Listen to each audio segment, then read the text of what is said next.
কাবা শরীফের সেই কালো কাপড়ের ইতিহাস। কাবা শরীফের কথা ভাবতেই কালো কাপড়ে ঢাকা প্রায় বর্গাকার একটি কাঠামোর কথা সবার মনেই আসে।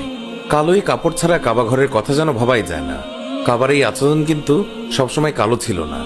নবম হিজরিতে মক্কা বিজয়ের পর মহানবী সাল্লাল্লাহু আলাইহি ওয়াসাল্লাম কাবার গায়ে প্রথম যেই কাপড় দেন সেটা ছিল লাল ও সাদা রঙের। ইসলামী যুগে সেটাই কাবার প্রথম আচ্ছাদন। তবে ঐতিহাসিকগণ এই স্থাপনার গায়ে কাপড় পরানোর রেওয়াজ আরও আগে থেকে মহানবী সাল্লাল্লাহু আলাইহি ওয়াসাল্লামের দাদা হযরত আব্দুল মুত্তালিবের আমলে বাদশাহ আব্রাহা কাবা গৃহ ধ্বংস করতে এসে নিজেই তার বাহিনী সহ ধ্বংস হয়েছিলেন।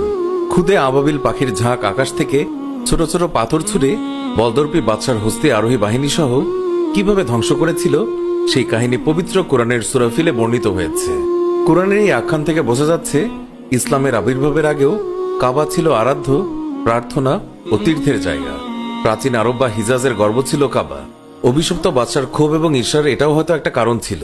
কাবা শরীফের আচ্ছাদনকে বলা হয় কিসওয়া। প্রাচীন কাল থেকেই দূর দূরান্তের সম্রাট রাজন্যরা কাবার তীর্থে যেতেন। প্রার্থনা ও সম্মানের প্রকাশ হিসেবে এই সময় তারা কিসওয়া পরাতেন। কাবার প্রতি সম্মান তো বটেই, যিনি কিসওয়া পরানোর সুযোগ পাচ্ছেন তারও তো সম্মানের বিষয়। যতদূর জানা যায়, প্রাচীন ইয়েমেনের বাদশাহ তুব্বা আল হুমায়রি মক্কা সফর করেন ও যথাযথ সম্মান প্রদর্শনপূর্বক কাবায় প্রবেশ করেন।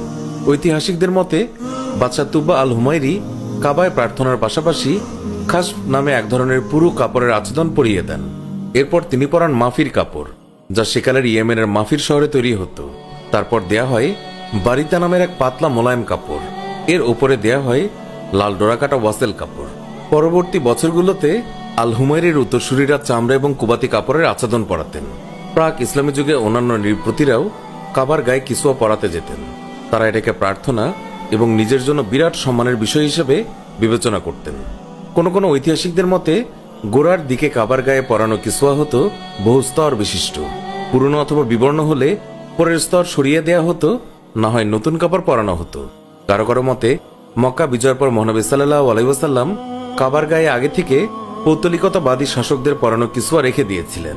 কাবার প্রার্থনা করতে যাওয়া এক নারী আগর বাতি দিয়ে সুগন্ধি ছড়াতে গিয়ে কিসওয়া পুড়ে ফেলেন।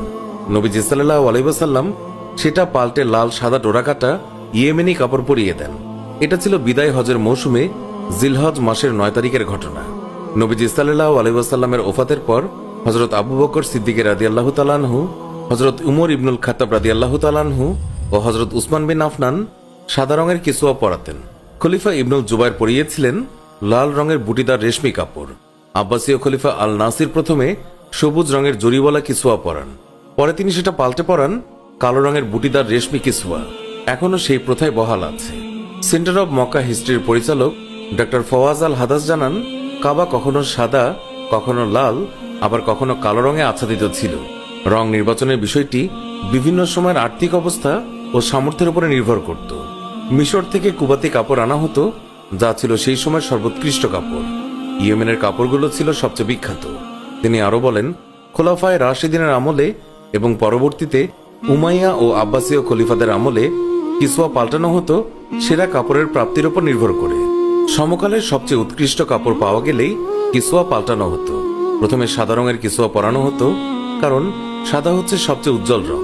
কিন্তু দেখা যায় সাদা রং সহজে বিবর্ণ হয়। হাজি সাহেবানদের এবং দর্শনার্থীদের হাতের ছোঁয়ায় ময়লা হয়। এই কারণে সাদার পরিবর্তে লাল রঙের কিসওয়ার রেওয়াজ চালু হয়। শেষ পর্যন্ত আব্বাসীয় খলিফাদের আমলে কালো রং বেছে নেওয়া হয়, কারণ কালো রং লাখ লাখ মানুষের স্পর্শের চাপ নিতে সক্ষম।